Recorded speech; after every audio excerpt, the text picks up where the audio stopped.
Now, by formal introduction, Stephen is a professor of psychology at Harvard. He was mentioned in Time magazine as one of the 100 most influential people in the world.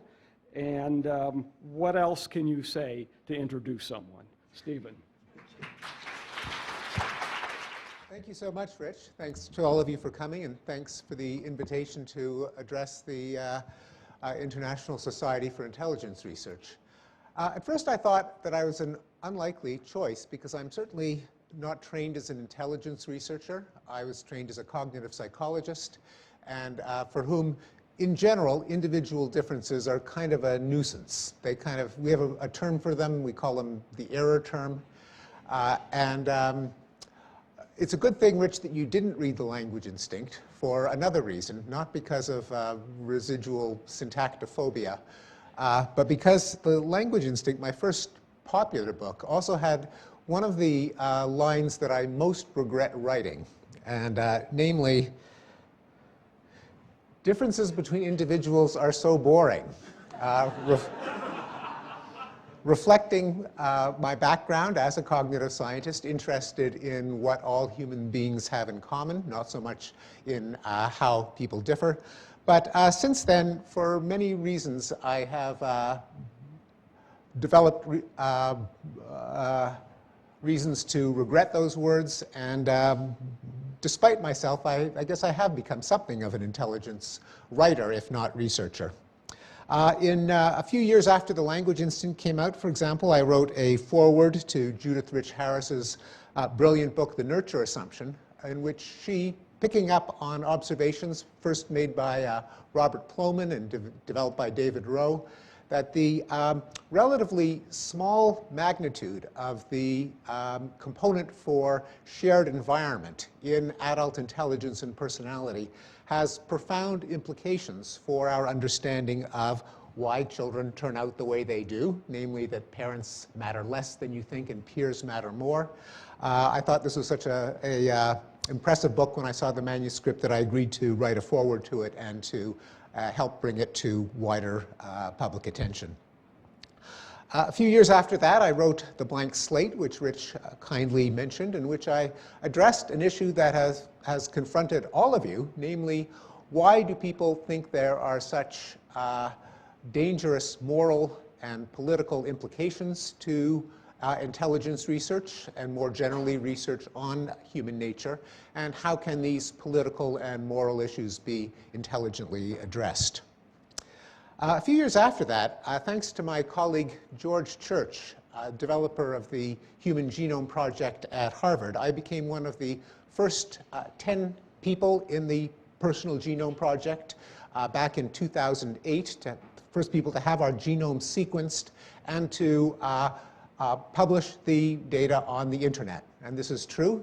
Since 2009, you go to my website, and in the mandatory About section, you've got my CV and my speaking schedule, and you can look up my genome. Now, this was considered rather daring at the time. George Church knew that he was crossing boundaries when he made this invited the participants to make this information public in an era of increasing, indeed almost paranoid concern about medical privacy. The reason I agreed to do this is I knew that, or I had a strong hunch at least, that individual genomic data, at least for the time being, about a particular individual is going to be highly uninformative. And I wrote this article, cover story for the New York Times Magazine, on what it's like to have your genome sequenced. It's not as much of a novelty now as it was in 2008. But in it, I divulged, for example, that I have the gene for baldness. Now,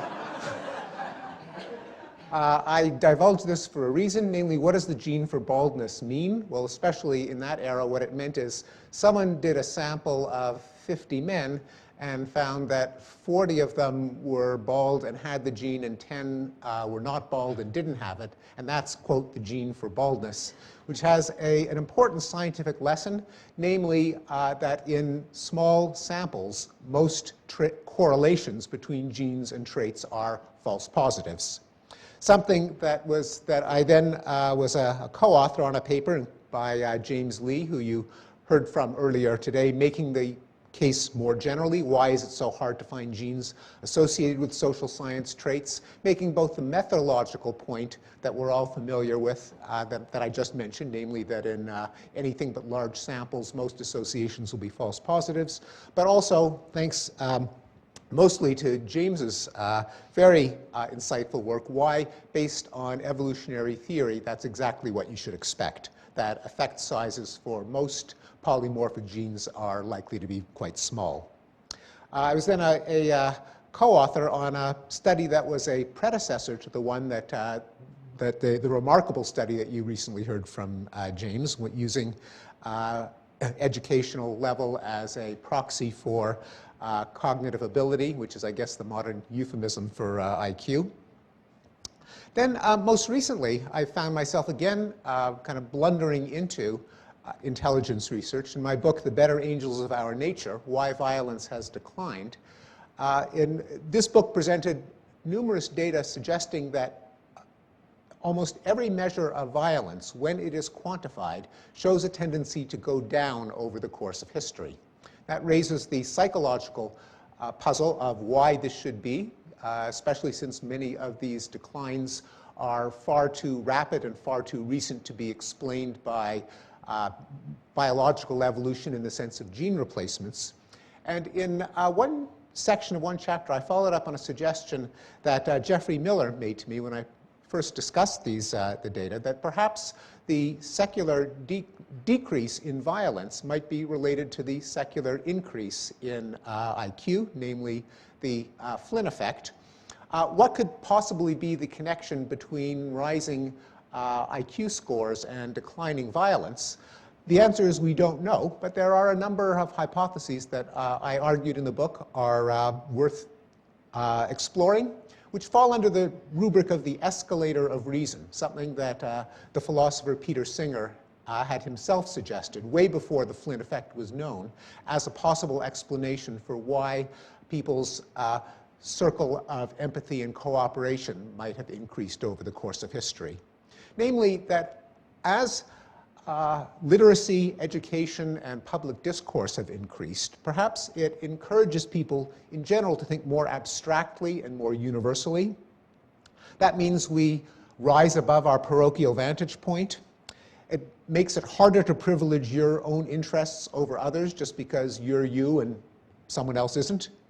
It encourages people to stand back and recognize the futility of cycles of violence and increasingly see violence as a problem to be solved rather than as a contest to be won.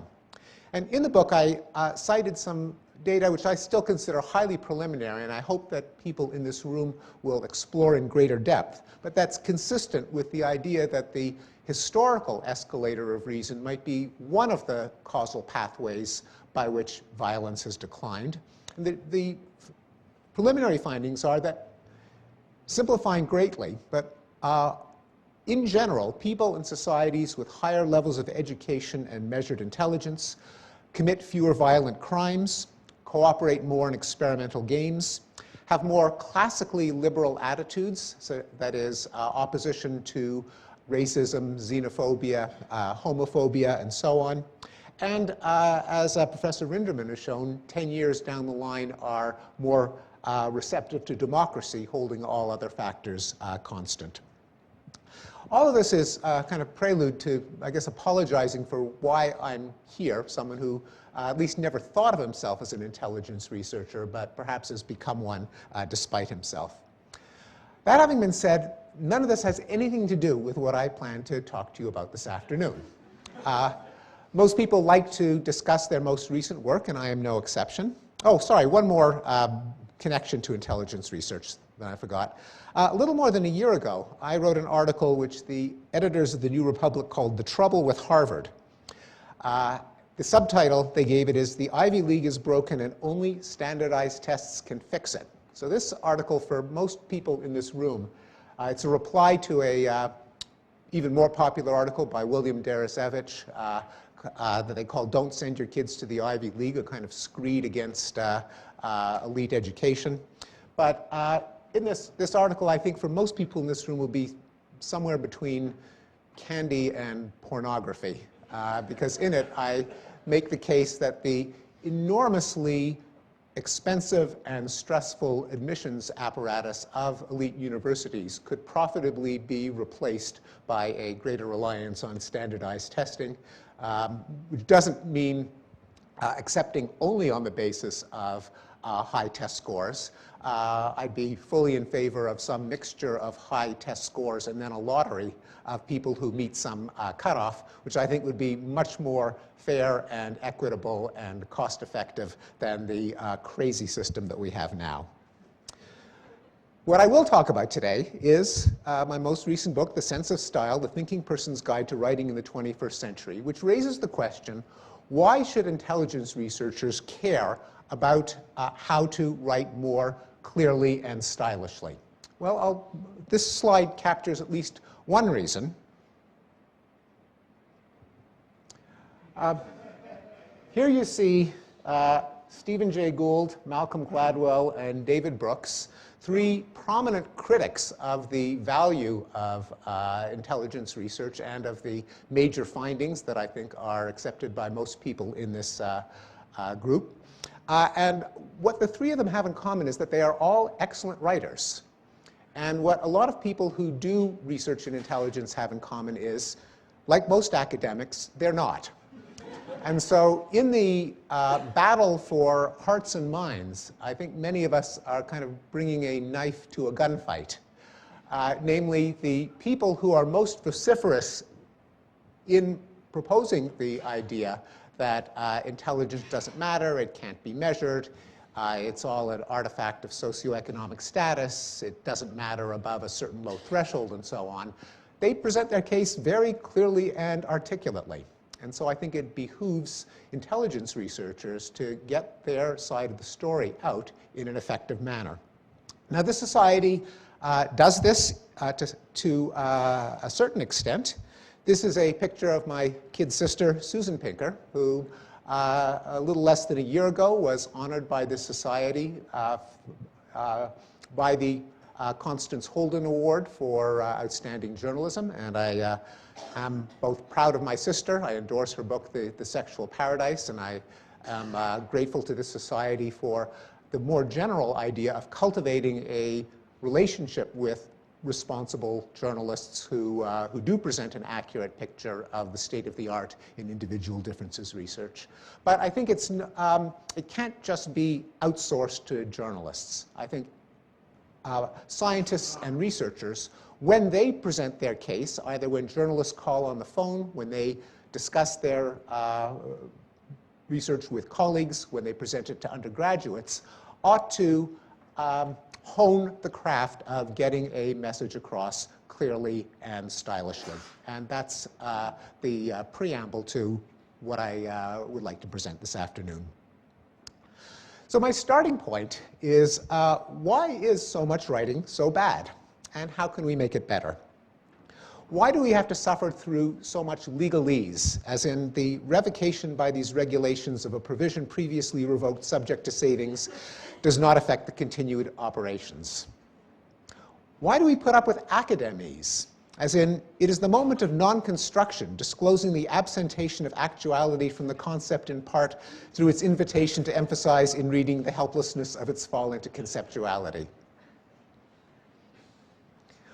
Why is it so hard to set the time on a digital alarm clock? Well, there's no shortage of theories, and the one that I hear most often is captured in this cartoon, where a tech writer, a boss says to a tech writer, "Good start, needs more gibberish." In other words, bad writing is a deliberate choice. That bureaucrats insist on gibberish to evade responsibility. Pasty-faced nerds get their revenge on the jocks who kicked sand in their faces in high school and on the girls who turned them down for dates. Pseudo-intellectuals try to bamboozle their readers with highfalutin gobbledygook, disguising the fact that they have nothing to say. Well, I have no doubt that the bamboozlement theory is true for some writers some of the time, but as a general explanation, it doesn't ring true. Because good writers can write a good people can write bad prose. I think we all know brilliant scientists who do groundbreaking research on important topics. They have nothing to hide and no need to impress, but still their writing stinks. The second theory that I hear all the time is that it's digital media that are ruining the language. Google is making us stupid. The digital age stupefies young Americans and jeopardizes our future by producing the dumbest generation. Twitter forces us to think in 140 characters. Well, there is an implication of the dumbest generation theory, which is that it must have been better before the digital age. Like in the 1980s, you all remember that era when teenagers spoke in fluent paragraphs. Remember when every academic essay was a masterpiece in the art of expression, when bureaucrats wrote in plain English? You all remember that time, don't you? Or was it the 1970s? The truth is that people have been complaining about the imminent decline of the language in every era. In 1961, there was the complaint, recent graduates, including those with university degrees, seem to have no mastery of the language at all. Well, okay, that was the era of television. Maybe you have to go back to before the popularity of radio and TV, such as in 1917. Back then, though, someone wrote, "From every college in the country goes up the cry, our freshmen can't spell, can't punctuate. Every high school is in disrepair because its pupils are so ignorant of the merest rudiments." Well, maybe it was better in the era of the European Enlightenment, in 1785, for example, in which someone wrote, "Our language is degenerating very fast. I begin to fear that it will be impossible to check it." And then there are the ancient grammar police who wrote, "Oh, for crying out loud, you never end a sentence with a little bird." I think a better theory comes from Charles Darwin when he wrote, "Man has an instinctive tendency to speak, as we see in the babble of our young children, whereas no child has an instinctive tendency to bake, brew, or write." That is, whereas speech is instinctive, writing is and always has been hard. Your readers are unknown, invisible, inscrutable to you at the time of writing. They exist only in your imagination. They can't react. They can't break in or ask for clarification. And so writing, above all, is an act of pretense, and writing is an act of craftsmanship. That leads to the question, what can we do to improve the craft of writing? For many decades, this question has had a single answer, and that is that you hand students a copy of this. The iconic Elements of Style by William Strunk Jr., a Cornell English professor, and his student E.B. White, who later became, or earlier I should say, became known as the beloved New Yorker essayist and author of the children's classics Charlotte's Web and Stuart Little. Note that both of these gentlemen were born before the turn of the century, that is, before the turn of the 20th century. Now, there's a lot of good sense in the Elements of Style. It deserves its reputation as a classic manual. It has bits of timeless advice like use definite, specific, concrete language, write with nouns and verbs, put the emphatic words at the end, and my favorite, their prime directive, omit needless words, which is an excellent example of itself. On the other hand, there are a number of reasons why the Elements of Style can't be the basis of writing advice in the 21st century. For one thing, much of the advice is obsolete. Language changes, and unless you cultivate an ear for the ongoing change, your advice can get stale very quickly. For example, in Strunk and White, you will read that to finalize is a pompous, ambiguous verb. I bet you didn't know that. But it was new in Professor Strunk's day, and so it grated on his ear, and so he outlawed it. Likewise, to contact is vague and self-important. Do not contact people. Get in touch with them, look them up, phone them, find them, or meet them. Now, Strunk and White did not live to see the day when you could also text them and email them and instant message them and tweet them and so on. But in particular, what they missed is the fact that to contact is actually an extraordinarily useful verb, because sometimes you don't care how one person is going to get in touch with another as long as they do so. And for those occasions, to contact is an indispensable verb. But again, it just happened to be a neologism in the 1930s. Since then, it's become unexceptionable. But if you rule out all neologisms, history will swiftly prove you wrong. Also, a lot of the advice in Strunk and White, for all its iconic status, is kind of baffling. For example, the word of people is not to be used with words of number in place of persons. That is, you may not write 6 people. Why not? Well, if of 6 people, 5 went away, how many people would be left? Answer: 1 people. Did you get that? By the same logic, you should never say, I have 6 children or 32 teeth, or any irregular plural. Or how's this? Note that the word clever means one thing when applied to people, another when applied to horses. A clever horse is a good-natured one, not an ingenious one.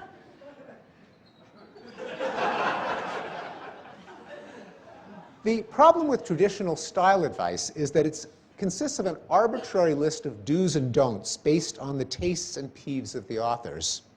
It is not based on a principled understanding of how language works, and as a result, users have no way of understanding and assimilating the advice, and as I hope to have convinced you, much of the advice is just wrong.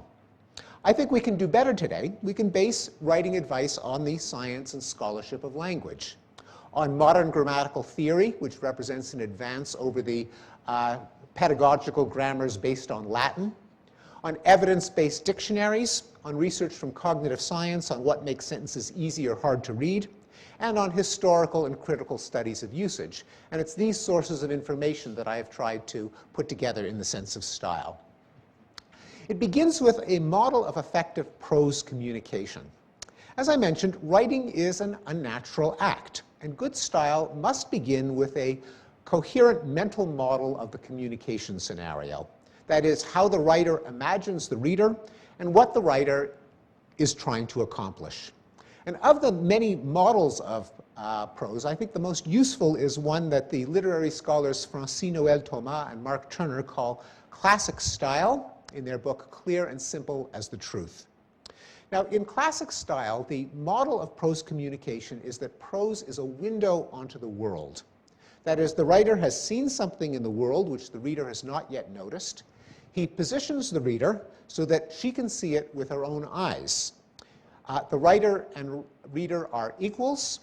The goal of the writer is to help the reader see objective reality, and the style is conversation. Now, that might seem obvious, but in fact it contrasts rather sharply with a number of other models of communication, a number of other styles, which Thomas and Turner explain in turn. There's contemplative style, there's oracular style, there's practical style.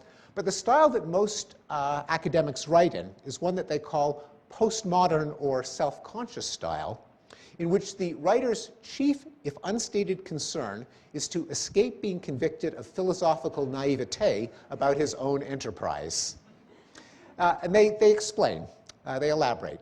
When we open a cookbook, we completely put aside and expect the author to put aside the kind of question that leads to the heart of certain philosophical traditions. Is it possible to talk about cooking? Do eggs really exist? Is food something about which knowledge is possible? Can anyone ever tell us anything true about cooking?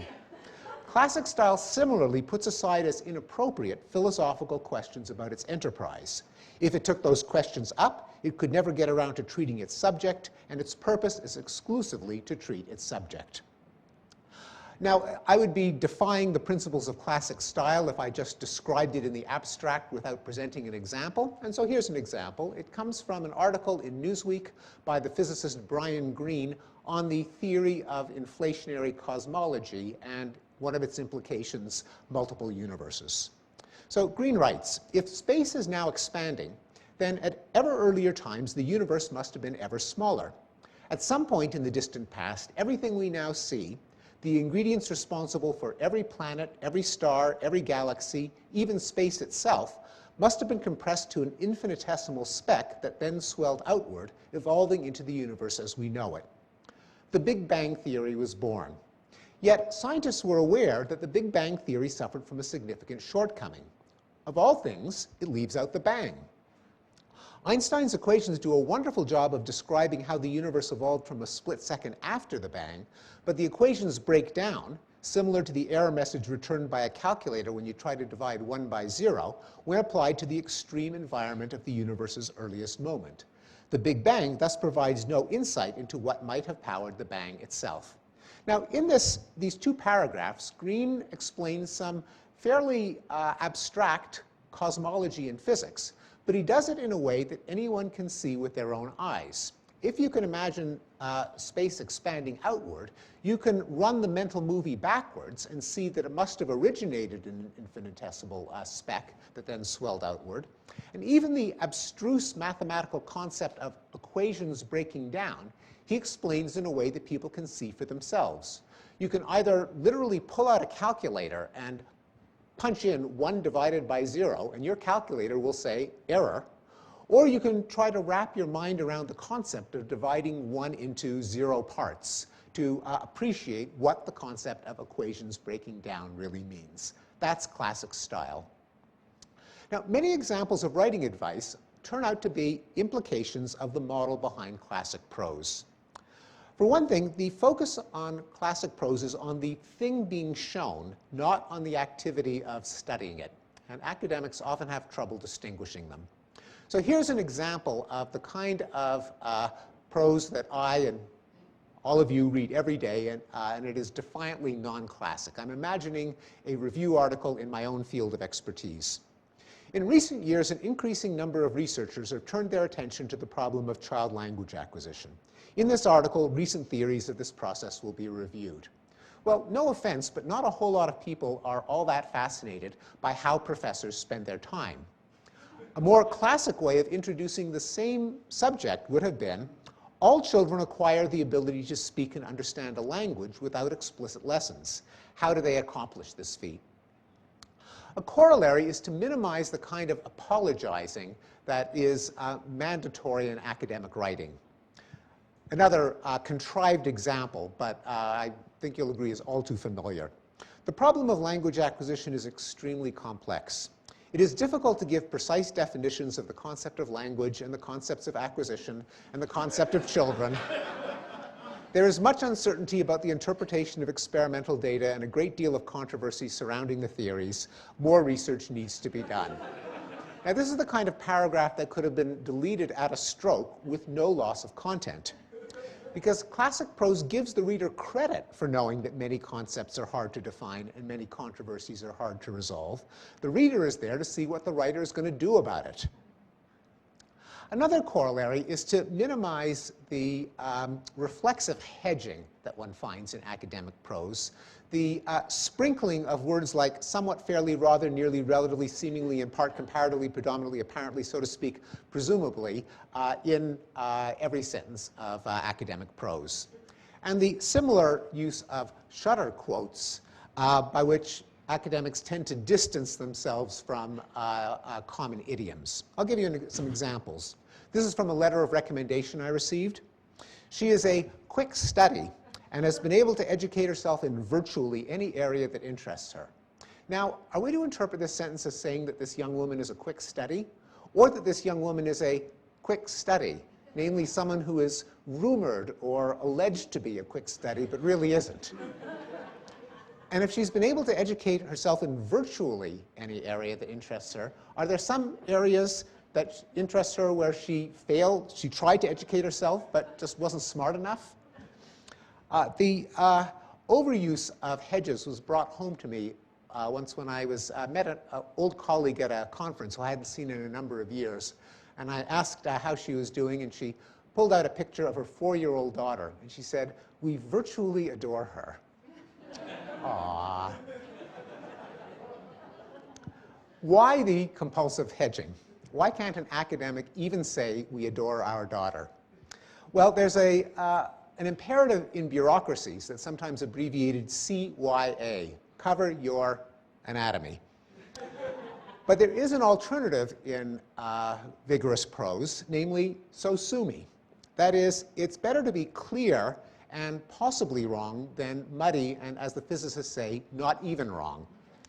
Also, classic prose counts on the cooperative nature of ordinary conversation. The fact that when we're engaged in conversation, we naturally fill in the blanks, read between the lines, apply ordinary principles of charity, and so on. So if someone were to say, in recent years, Americans have been getting fatter, you don't hold them to the claim that every last one of the 315 million Americans have all been getting fatter. In context, you interpret it as meaning on average or in general.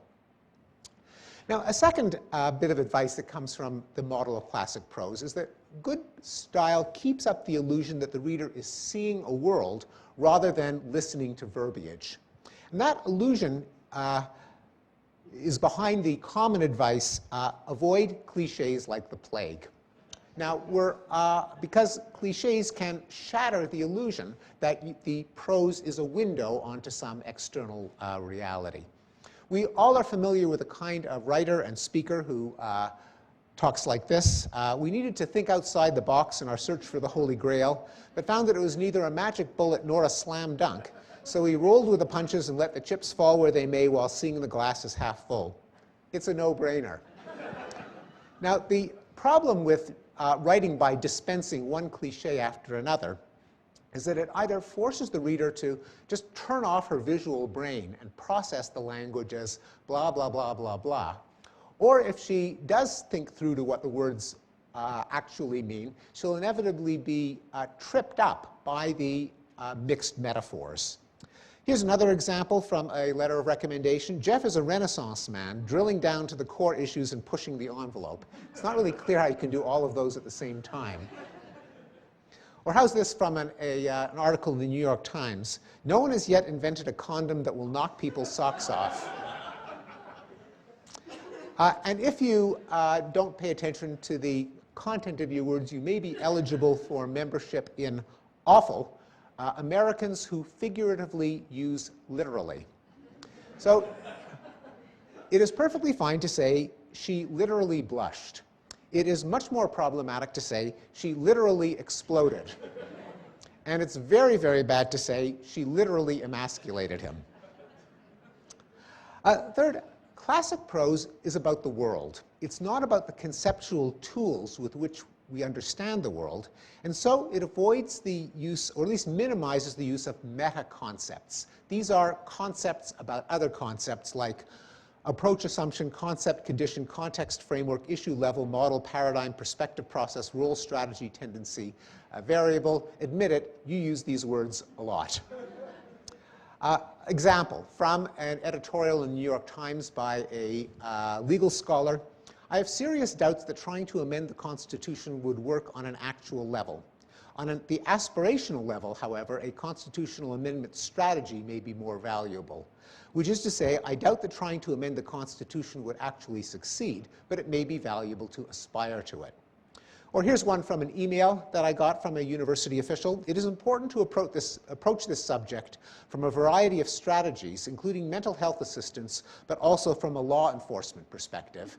Translation, we should consult a psychiatrist about this man, but we may also have to inform the police. Fourth, classic prose narrates ongoing events. We see agents performing actions that affect objects. Non-classic prose thingifies events and then refers to the thing using a dangerous tool of English grammar called nominalization, taking a verb or an adjective and making it into a noun. Example, instead of appearing, something makes an appearance. Instead of organizing a conference, you bring about the organization of the conference. The English scholar Helen Sword calls these zombie nouns because they kind of lumber across the scene with no conscious agent actually directing the action. And they can turn prose into a night of the living dead. Example, participants read assertions whose veracity was either affirmed or denied by the subsequent presentation of an assessment word, which is to say the people saw sentences each followed by the word true or false. Subjects were tested under conditions of good to excellent acoustic isolation, which is a fancy schmancy way of saying we tested the students in a quiet room. But I He said it's not just academics who write in and speak in zombie prose, it's also politicians. Here we have Florida Governor Rick Scott explaining during the Republican National Convention 2 years ago, which was threatened by a hurricane, who said, right now, there is not any anticipation there will be a cancellation. That is, right now, we don't anticipate that we will have to cancel it. And just to give equal time to Democrats and Republicans, here we have John Kerry saying, the president is desirous of trying to see how we can make our best efforts in order to find a way to facilitate. To wit, the president wants to help. And corporate consultants. A young man was interviewed by a journalist who asked him what he did for a living. And he said, I'm a digital and social media strategist. I deliver programs, products, and strategies to our corporate clients across the spectrum of communications functions. When the journalist pressed him to explain what that really was, he finally broke down and he said, I teach big companies how to use Facebook. And product engineers. Combustion heaters and portable generators used to carry the following warning language on the stickers affixed to them. Mild exposure to CO can result in accumulated damage over time. Extreme exposure to CO may rapidly be fatal without producing significant warning symptoms. Yeah, whatever. And perhaps as a result, every year several hundred Americans asphyxiated themselves and their families by running combustion heaters and generators indoors. So they finally reworded the warning to say, using a generator indoors can kill you in minutes. So classic prose can literally be a matter of life and death. Yes, literally. OK, part two. How can an understanding of the design of language lead to better writing advice? Well, another contributor to zombie prose is the passive voice.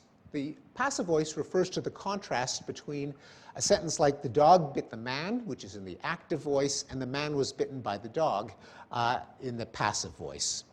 It's well known that the passive voice is overused by academics. On the basis of the analysis which was made of the data which were collected, it is suggested that the null hypothesis can be rejected. 4 passives in 1 sentence. And lawyers, if the outstanding balance is prepaid in full, the unearned finance charge will be refunded. 3 passives in 1 sentence.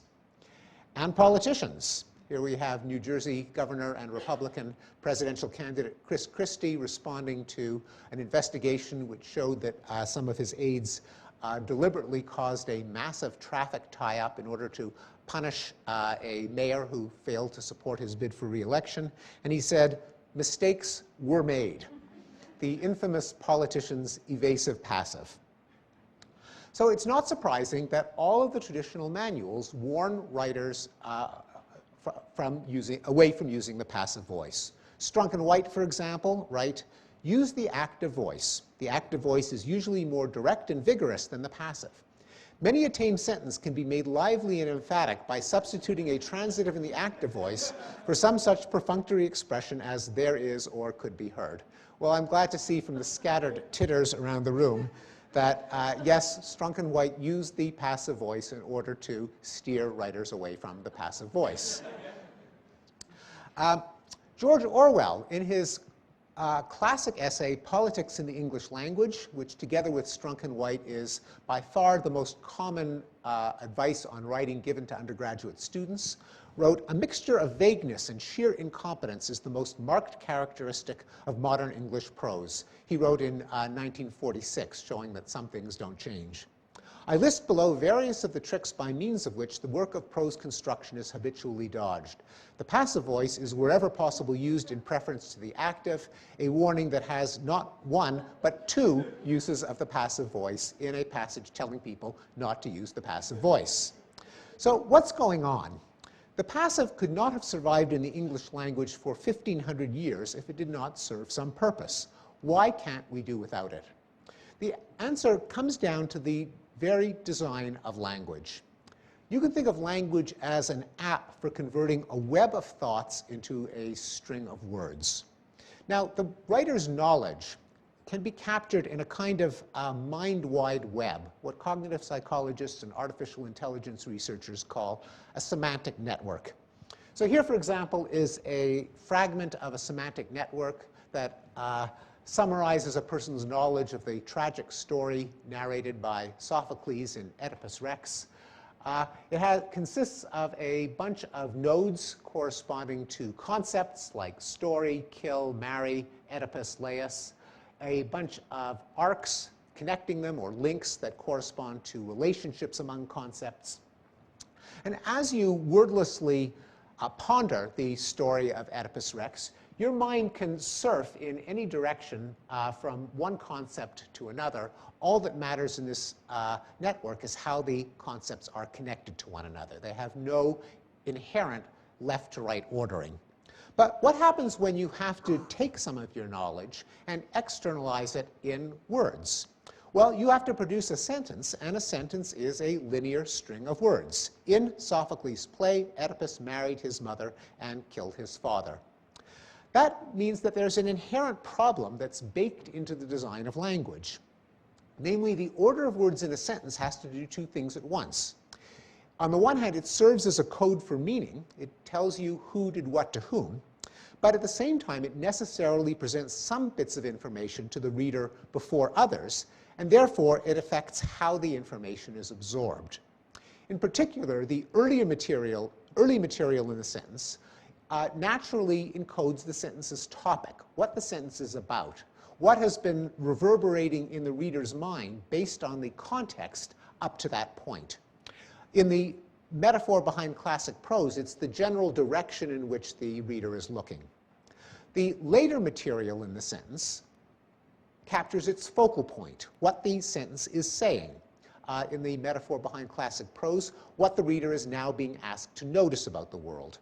And any prose that violates these principles, no matter how grammatically well-formed, no matter how stylish and clear, will give the general impression of discourse that's choppy or disjointed or incoherent. And that brings us to why the English language has the passive voice.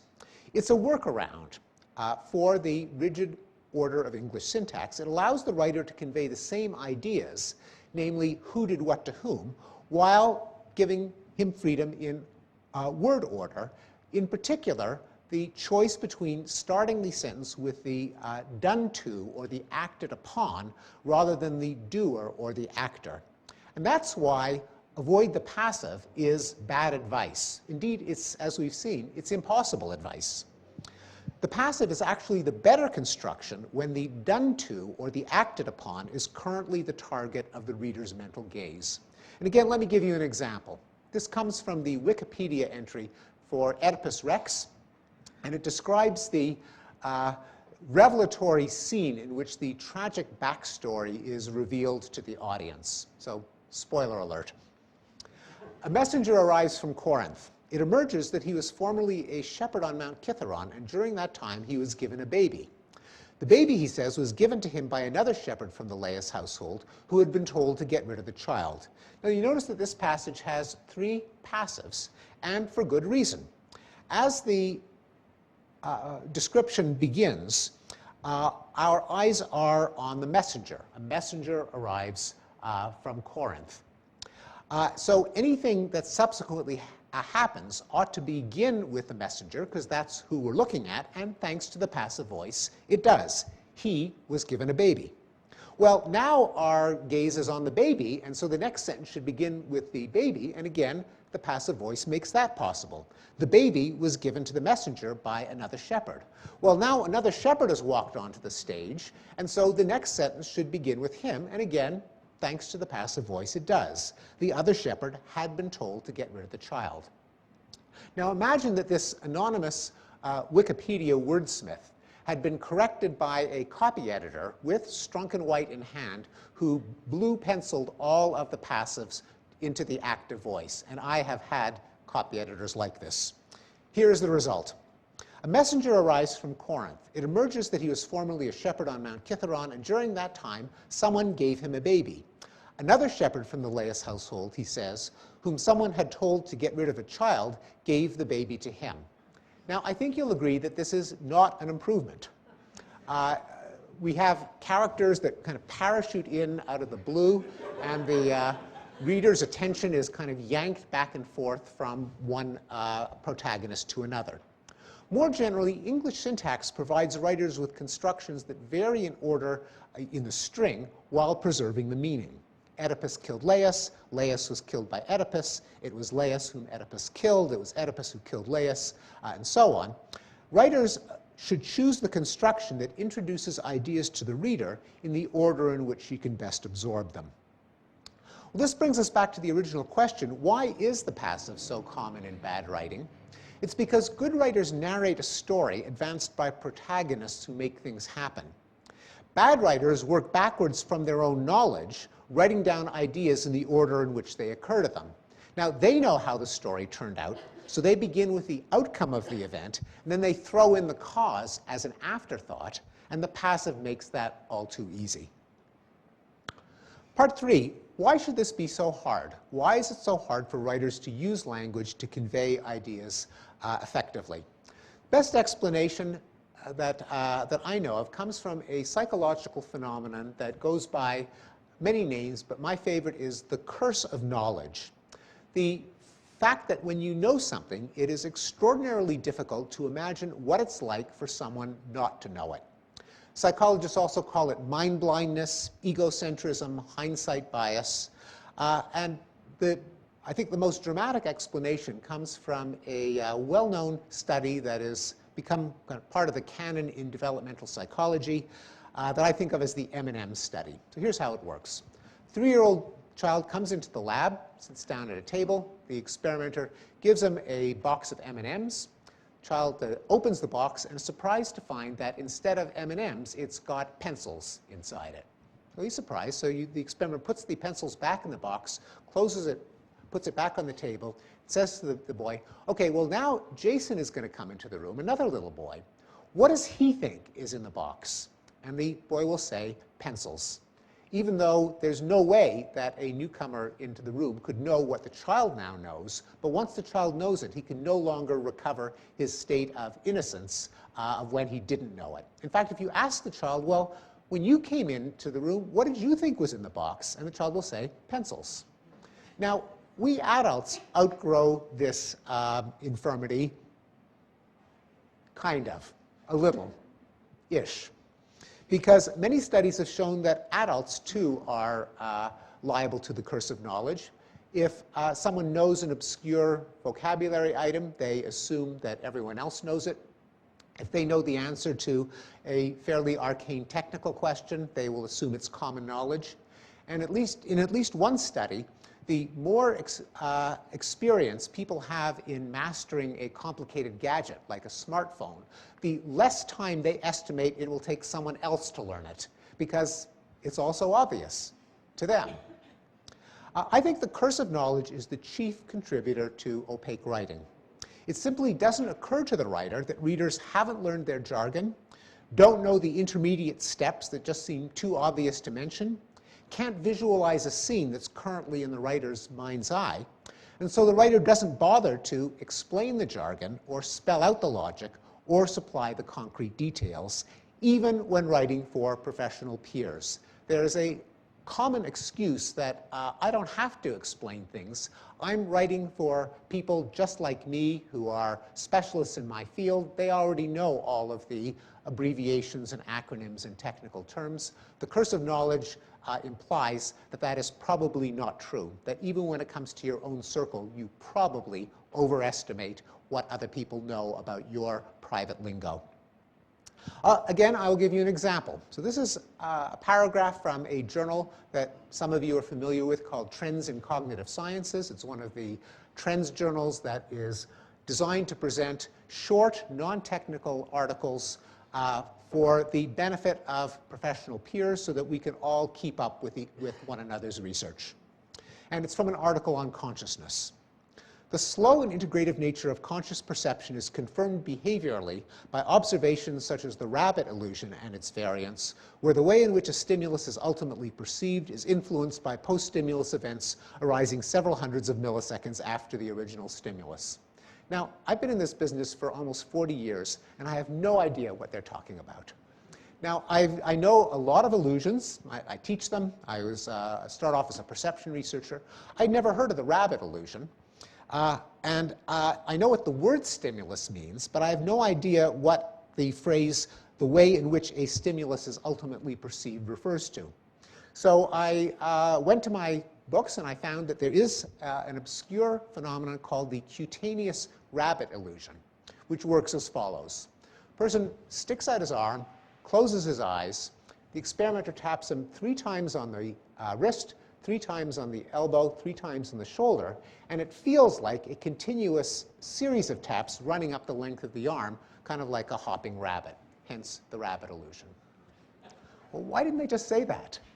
Not only is it no less scientific to describe a phenomenon in concrete, perceptual, visible terms, but it's more scientific, because now that I know what the cutaneous rabbit illusion consists of, I can follow the logic, which in this case is that the brain doesn't track the order of events in real time, but is constantly editing memories of events retrospectively to make them more coherent or higher in probability.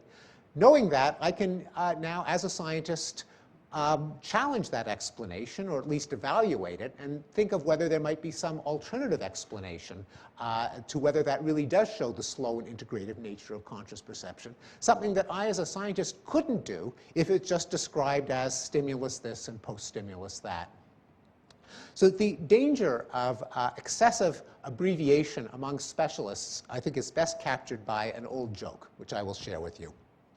So a man walks into a Catskills resort and goes into the dining room, and he sees a group of retired Borscht Belt comedians sitting around a table, and he joins them. And one of the comedians says, 37, and the others burst out into uproarious laughter. Another one says, 112, and again, they're just falling off their chairs, like doubling over in laughter. And he can't figure out what's going on. So he asks the guy next to him, he says, what's happening here? And the guy says, well, these old timers, they've been around each other for so long that they all know the same jokes. So to save time, they've given them all numbers. And now all they have to do is recite the number. The guy thinks that's ingenious. I'll try it. So he says, 51.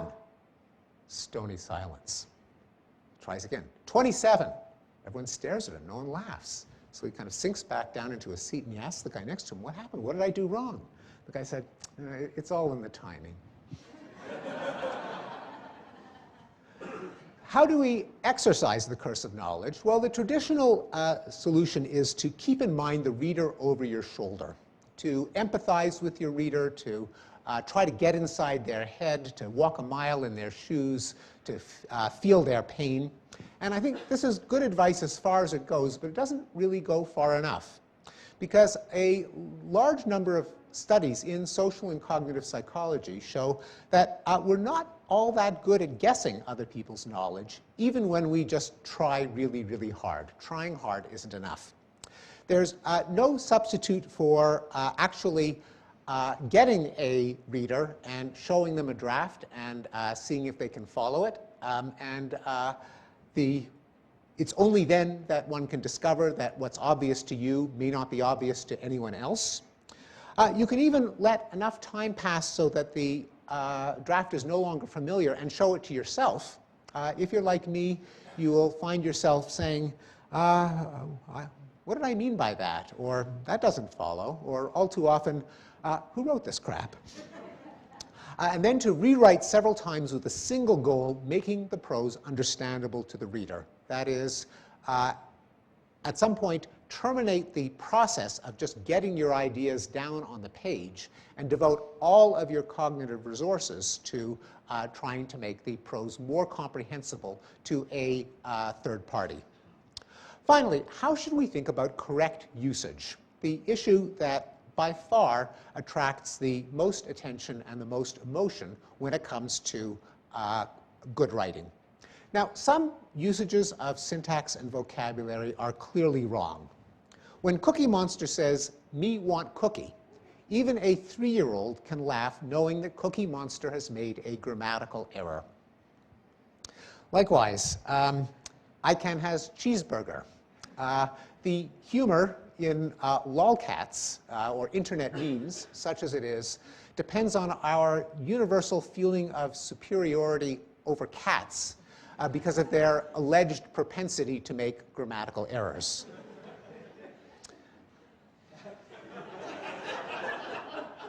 Is our children learning? Even former President George W. Bush admitted that this was a grammatical error in a self-deprecating speech he gave in which he reviewed a number of his fractured attempts with the English language. However, there are other cases of usage that are not so clear. And again, just to be nonpartisan, I will give you a quote from former President Bill Clinton when he was running for office in 1992. One of his campaign slogans was, "Give Al Gore and I a chance to bring America back." The notorious "between you and I" error. The purists, the school teachers, would say it should be "give Al Gore and me a chance to bring America back." Another Democratic president, Barack Obama, said, "No American should ever live under a cloud of suspicion just because of what they look like." The singular they error. To boldly go where no man has gone before. Some of the pedants out there would say that he committed the error of splitting an infinitive. The Beatles. You think you lost your love? Well, I saw her yesterday. It's you she's thinking of, and she told me what to say. Anyone spot the grammatical error there?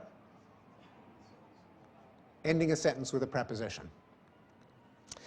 Many of you remember Dick Cavett, the suave, urbane, intelligent talk show host, the favorite of all of the academics and intellectuals. Well, in a recent article in the New York Times talking about his college reunion, he wrote, "Checking into the hotel, it was nice to see a few of my old classmates in the lobby." Anyone go to school before the 1970s and recognize the grammatical error there, or supposed error? Displaced modifier, aka dangling participle. Well, it's disputed usages like this that have given rise to what journalists sometimes call the language war between the prescriptivists on one side and the descriptivists on the other. According to this construction, prescriptivists prescribe how people ought to speak and write. They are also known as the purists, sticklers, pedants, peevers, snobs, snoots, nitpickers, traditionalists, language police, usage nannies, grammar Nazis, and the gotcha gang, according to whom rules of usage are objectively correct. To obey them is to uphold standards of excellence. To flout them is to dumb down literate culture, degrade the language, and hasten the decline of civilization. On the other side, we have the people who describe how people do speak and write, according to whom rules of usage are just the secret handshake of the ruling class, and the people should be liberated to write however they please. Now, I think there are many reasons to believe that the so-called language war is a pseudo-controversy. If this were an accurate way of framing the issue, then the prescriptivists should have insisted that the lyrics to the Beatles song should have been, "It's you of whom she's thinking." And the descriptivists would have to admit that there is nothing wrong with "I can has cheeseburger," in which case they would have undermined the whole point of the lolcats. I argue that we need a more sophisticated way of thinking about usage than this dichotomy. So what are rules of usage? They're certainly not logical truths that you could prove in the predicate calculus, nor are they officially regulated by dictionaries. There is a widespread misunderstanding that dictionary editors are kind of like the rules committee of Major League Baseball, that they legislate what is the correct or incorrect use of a word or construction. And I can speak with some authority here because I'm the chair of the usage panel of the American Heritage Dictionary. And when I assumed this role, I asked the editor-in-chief of the dictionary, so I've always wondered, how do you guys decide what goes into the dictionary? And his answer was, we pay attention to the way people use words. In other words, when it comes to usage, there's no one in charge. The lunatics are running the asylum. So how do we make sense of these rules of usage? They are what are best described as tacit evolving conventions. Now, a convention is a way of doing something that has no merit other than the fact that everyone else is doing it the same way. So an example is the use of paper currency. A green piece of paper with a president's face on it is valuable only because everyone else expects that everyone else treats it as valuable. Or driving on the right as opposed to driving on the left. In England, they drive on the left, but there's nothing sinister or gauche or socialist about that choice. Its value is simply that everyone agrees to do it the same way. Now, unlike the rules of traffic or of currency, the rules of language are tacit. No one decides on them. They emerge as a rough consensus within a community of careful writers without explicit deliberation, agreement, or legislation, and they evolve. That consensus can change over time, as we saw in the case of verbs like to finalize and to contact. So what's a writer to do? Should writers pay attention to these rules? And the answer is it depends. There's some rules that just extend the logic of everyday grammar to more complicated cases. So what's wrong with "is our children learning"? Why did even George W. Bush admit that this is a grammatical error? Why did even the Microsoft Word spell checker flag this sentence with the incriminating green wiggly line? Well, it's because "is our children learning" is based on "our children is learning," which immediately jumps off the page as a grammatical error. Just that it's easy to get confused when you turn the statement into a question. Or here's a more subtle one. The impact of the cuts have not been felt yet. Again, green wiggly line. What's going on? Well, when you think about it, this sentence is an elaboration of the impact have not been felt yet. Subject of the sentence is impact, not cuts. And so it should be the impact of the cuts has not been felt yet. But the writer's attention was momentarily distracted by the presence of the plural noun sitting cheek by jowl with the verb. Also, there are some rules of correct usage that make important semantic distinctions. You'd be well advised not to thank someone for their fulsome compliments or to thank the introducer for his fulsome introduction. Fulsome is not a fancy schmancy way of saying full. It means insincere or unctuous or excessive. Likewise, you'd be well advised not to praise someone on their simplistic theory. Simplistic is not a synonym for simple. Nor should you praise someone by calling them meretricious instead of meritorious. You could look it up if it's not clear. In general, if you try to use a hoity-toity word that you think is more posh than one that you know, you will be in danger of eliciting the reaction that the character Vicini in The Princess Bride elicited when he kept using the word inconceivable to refer to things that just happened. Namely, you keep using that word. I do not think it means what you think it means. On the other hand, not every pet peeve, bit of grammatical folklore, or dimly remembered lesson from Miss Thistlebottom's classroom is a legitimate rule of usage. And it turns out that many supposed rules of usage violate the grammatical logic of English, are routinely flouted by the best writers, and have always been flouted by the best writers. A prime example being singular they, as in Obama's "no American should be under a cloud of suspicion because of what they look like." Now, an article, an angry opinion piece came out in the Weekly Standard in which the author said that the use of singular they was a mutilation of the English language that has been forced down our throats by angry radical feminists in search of a gender-neutral pronoun, and that we should defy this politically correct engineering and return to the crystalline prose of Jane Austen. Whoops. Turns out that Jane Austen used singular they 87 times in her novels, as in everybody began to have their vexation. And if you think there's something wrong with a preposition at the end of the sentence, maybe you know better than Shakespeare when he wrote, "We are such stuff as dreams are made on." And the same is true of split infinitives, dangling participles, between you and I, and a lot of the other bogus rules of usage. In fact, obeying these rules not only fails to make prose better, it can make it much worse. Here is a bit of publicity that I got in a press release from, of all places, my employer, Harvard University. David Rockefeller has pledged $100 million to increase dramatically learning opportunities for Harvard undergraduates. Now, this writer bent himself into such a pretzel to avoid a split infinitive that he came out with a string of words that I submit does not belong in the English language. In fact, not only can obeying bogus rules make prose worse, but it can literally bring on a crisis of governance. Literally. In 2009, Chief Justice John Roberts, who is a notorious grammatical stickler, discharged his constitutional duty of administering the oath of office to President-elect Barack Obama. And according to the Constitution, the mandated verbiage was, "I, Barack Obama, do solemnly swear that I will faithfully execute the office of President of the United States." Now, Roberts' inner copy editor spotted a split verb in this verbiage, and so he unilaterally amended the Constitution, abandoning his strict constructionism. And he had Obama say, "I, Barack Obama, do solemnly swear that I will execute the office of President of the United States faithfully," which is not only not a stylistic improvement, but it called into question the legitimacy of the transfer of power. And so they had to repeat the oath of office in a private ceremony later that afternoon. If you thought the birthers were bad, just imagine if Obama had never been sworn in according to the wording of the Constitution.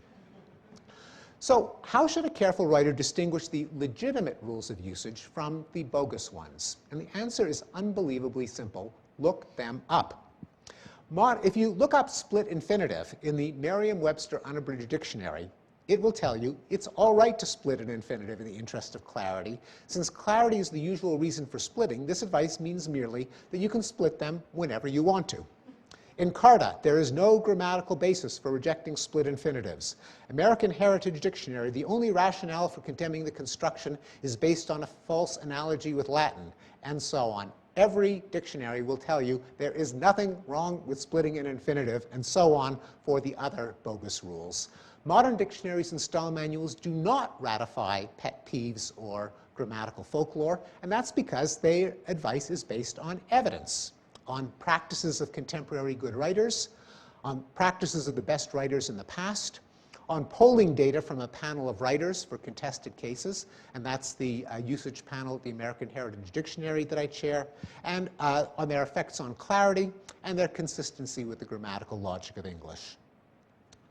Also, correct usage should be kept in perspective. I've mentioned that it is the aspect of writing that by far attracts the most attention and the most emotion.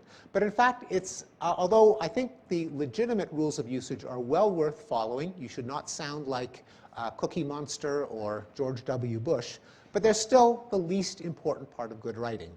They're far less important than maintaining classic style, coherent ordering of ideas, overcoming the curse of knowledge, to say nothing of factual diligence and sound argumentation. And for that matter, even the most irksome errors, the nails on a chalkboard errors, are not signs of the decline of the language.